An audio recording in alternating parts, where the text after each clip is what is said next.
Stuttgart അരീനയിൽ ഹംഗറിയെ നിർഭാഗ്യം വേട്ടയാടിയപ്പോൾ പരിചയസമ്പന്നതയുടെ ആനുകൂല്യത്തിൽ Germany ജയിച്ചു കയറി. ആർത്തുരമ്പിയ സ്വന്തം കാണികൾക്ക് മുന്നിൽ ആതിഥേയർക്ക് മറുപടിയില്ലാത്ത 2 ഗോളിൻ്റെ വിജയം.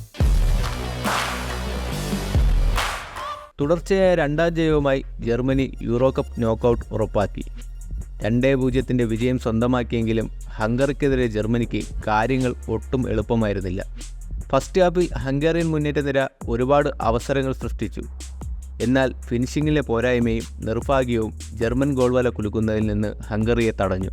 ഗോൾ കീപ്പർ മാനുവൽ നോയറിനും ജർമ്മൻ ഡിഫൻസിനും ഹംഗറി നിരന്തരം തലവേദന സൃഷ്ടിച്ചുകൊണ്ടിരുന്നു. എന്നാൽ കിട്ടിയ അവസരങ്ങൾ മുതലാക്കാൻ സാധിച്ചത് മത്സരത്തിൽ ജർമ്മനിക്ക് തുണയായി. 20ാം മിനിറ്റിൽ യുവതാരം ജമാൽ മുസിയാലയാണ് ആതിഥേയർക്ക് വിലയേറിയ ലീഡ് നൽകിയത്. ക്യാപ്റ്റൻ ഗുണ്ടോവൻ്റെ അസിസ്റ്റിൽ നിന്നായിരുന്നു മുസിയാലയുടെ ഫിനിഷ്. എന്നാൽ ഗോളിലേക്കുള്ള ബിൽഡപ്പിനിടെ ഗുണ്ടോവൻ ഫൗൾ ചെയ്തതായി ഹംഗേറിയൻ താരങ്ങൾ പരാതിപ്പെട്ടെങ്കിലും റഫറി ഗോൾ അനുവദിക്കുകയായിരുന്നു. ബയേൺ മ്യൂണിക്ക് താരമായ മുസിയാല സ്കോട്ട്ലൻഡിനെതിരെ ആദ്യ ഗ്രൂപ്പ് മത്സരത്തിലും ജർമ്മനിക്ക് ഗോൾ നേടിയിരുന്നു. ഫസ്റ്റ് ഹാഫിൻ്റെ അവസാനം റോളൻസ് ഹംഗറിക്കായി സ്കോർ ചെയ്തെങ്കിലും നേരിയ വ്യത്യാസത്തിൽ ഓഫ് സൈഡായി മാറി.